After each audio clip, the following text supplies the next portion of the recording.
Hi സുഹൃത്തുക്കളെ, ഞാൻ അന്ത്യോദയ ചാനലിൽ നിന്നും അജീഷ്. ഇന്ന് ലോക തൊഴിലാളി ദിനം. ഈ ദിനത്തിന്റെ ചരിത്രവും പ്രാധാന്യവും എന്നതിനെ കുറിച്ച് ഈ വീഡിയോയിൽ ഞാൻ സംസാരിക്കുന്നത്. 18ാം നൂറ്റാണ്ടിലെ അമേരിക്കയിലെ തൊഴിലാളികളുടെ അവസ്ഥ ദയനീയമായിരുന്നു.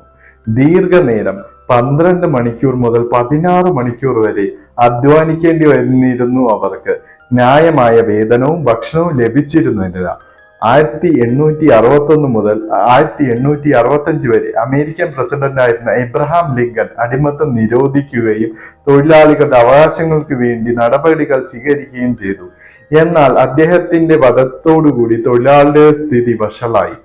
അസംതൃപ്തരായ തൊഴിലാളികൾ 1884 സംഘടിക്കപ്പെടാൻ തുടങ്ങി. 1886 United trade union of America രൂപീകരിച്ചു.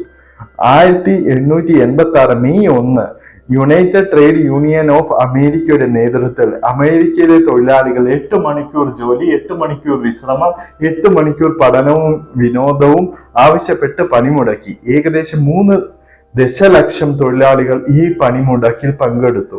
ആദ്യം തൊഴിലുടമകൾ തൊഴിലാളികളുടെ ആവശ്യങ്ങൾക്ക് വഴങ്ങാൻ വിസമ്മതിച്ചു. പക്ഷെ പിന്നീട് സാമൂഹിക രാഷ്ട്രീയ സാഹചര്യങ്ങളിലെ മാറ്റങ്ങൾ 8 മണിക്കൂർ ജോലി ദിനം നിയമവിധേയമാക്കി.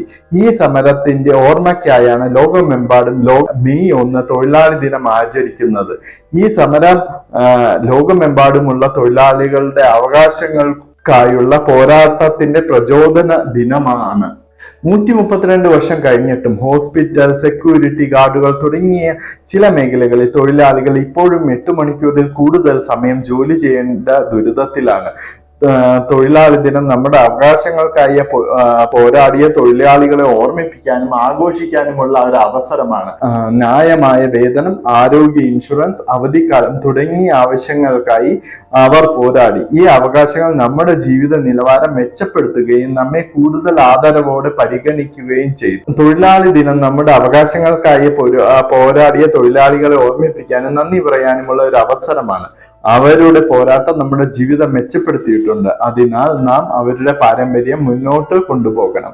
ഈ വീഡിയോ ഇഷ്ടപ്പെട്ടെങ്കിൽ ലൈക്ക് ചെയ്യാനും ഷെയർ ചെയ്യാനും മറക്കരുത്. ലോക തൊഴിലാളി ദിന ആശംസകൾ.